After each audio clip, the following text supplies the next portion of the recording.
There lay a young woman named Sade on a narrow hospital bed, the kind that creaks softly whenever the body shifts, counting days she knew were no longer friendly. Her body weakened by kidney failure, but her mind still alive, sharp with memories, because when death begins to draw near, life suddenly speaks louder than drums at a festival. And the steady beep of the machine beside her sounded like a farewell drum beaten gently by invisible hands, reminding her that each breath was borrowed, and each sunrise was a gift not to be wasted. Yet every morning Sade forced a gentle smile, not for herself alone, but for those who passed her bed, telling herself that if today would be her last, she would not greet it with bitterness. Even as pain wrapped her body like a tight rope, pulled by unseen forces, and sorrow pressed her chest until breathing felt heavy. And in those long, quiet hours when the hospital slept and only footsteps of night nurses echoed, she remembered the girl she once was, running barefoot on warm red soil without fear, laughing freely under mango trees heavy with fruit, dancing with joy at village celebrations where drums spoke and feet answered, waking before sunrise to sweep the compound while singing old songs taught by her grandmother, dreaming innocent dreams of marriage, children, shared laughter, and growing old with wrinkles earned by happiness, dreams now folded away like clothes carefully washed but never worn again, and tears often slid down her cheeks not because she feared death, but because she was grieving a life she was losing while still alive, a future that was slowly closing its door while she was still knocking. Sickness had stolen her strength bit by bit. Friends had slowly disappeared like visitors who came once and never returned. Laughter had become a stranger that no longer knew the way to her room. And the hospital ward turned into a lonely world where only memories sat beside her. And it was inside that loneliness when silence became too loud that Sade began to seek God with the seriousness of someone who knew time no longer waited for anyone, praying softly and deeply, whispering like a daughter talking to her father in the dark of night, saying, "If you are there, walk with me now, even if the road ends soon." For African elders say when a person is close to the ancestors, their prayers no longer dance, they kneel. And Sade's prayers were no longer full of big requests, but quiet surrender. Every day she tried to live as if it were her last, thanking nurses even when needles hurt, blessing strangers who shared the ward, forgiving old wounds she had carried for years, smiling through pain that burned her veins like fire. Yet one wound refused to heal. The wound carved by her own mother, a woman hardened by a difficult life, whose love had grown tired and bitter, who saw Sade's sickness not as a battle to fight together, but as a burden too heavy to carry. You've caused me a lot of pain. The bills are too much and your sickness is taking too long. Can you just die? As if her daughter had chosen illness. Standing at the foot of the bed with cold eyes and words sharper than needles, reminding Sade of how much trouble she had caused by not being healthy. And those words pierced deeper than the disease itself, because nothing breaks a dying child like realizing that the mother who gave birth to you has already buried you in her heart.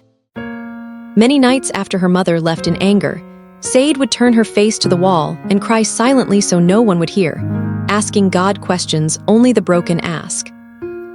Wondering why the woman who carried her for 9 months could not carry her pain for one more moment. And it was in those darkest hours, when hope felt thin, that her stepfather, Baba Tund, became her living miracle, a man not tied to her by blood, but bound by love stronger than blood, sitting beside her bed for hours without complaint, wiping her sweat gently, holding her swollen hands as if they were precious, telling her stories of courage and endurance, calling her my daughter in a voice that healed more than medicine, selling his land, his radio, even his wedding ring to support her treatment, never counting the cost, never raising his voice, always saying a child is a child whether born by blood or by love. And through him, Sade finally understood that sometimes God does not arrive as thunder or fire, but as a quiet man who refuses to abandon you when others turn away. Still, the days grew heavier. Dialysis weaker, pain sharper, and Sade felt herself slipping little by little like sand through open fingers, losing appetite, hair, weight, and the energy to speak for long. Yet every morning she asked to be helped to sit up, wash her face, and look presentable, because she refused to let sickness steal her dignity, saying softly, "If I must go, I will go clean." And in her weakest moments, she remembered the people she had lost along the way, friends who stopped calling when illness became inconvenient, a lover who once promised marriage but disappeared the moment sickness arrived, dreams that dissolved like salt in water. And grief pressed her chest so hard that breathing became a battle she fought quietly. One evening after a painful dialysis session that left her shaking, Sade asked for a Bible, pressed it to her chest like a shield, and prayed again, no longer asking for healing but for strength, saying, "Lord, I am tired, but I will walk with you even if I crawl." And peace entered her heart gently like a guest who decided to stay and rearrange the room. Days later, her mother returned, still angry and impatient, complaining that the sickness was taking too long, speaking as though death followed a schedule. And when Sade weakly tried to smile, hoping for even a small kindness, her mother turned away, shattering something fragile inside her. But Baba Tund stood up like a lion protecting its cub, defended her with calm strength. And for the first time, Sade saw her mother leave in shame. And she understood then a painful truth, that love does not always come from where it should, but it always comes from where God sends it. In her final days, Sade gave away her small belongings, whispered instructions like seeds planted for tomorrow, blessed younger ones who came to see her, asked Baba Tund to forgive her mother and not cry too much, because she had finally found peace.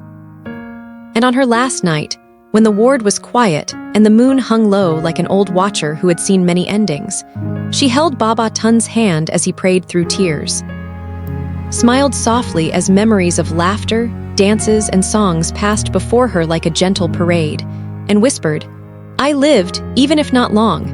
And before dawn broke and birds began their morning songs, Sade took one deep breath and did not take another, leaving behind a man broken by love, a mother later drowned in regret, and a story elders would tell slowly by firelight, teaching that sickness reveals true hearts, that blood does not always mean love, that time wasted cannot be begged back, and that walking with God should not wait for the hospital bed.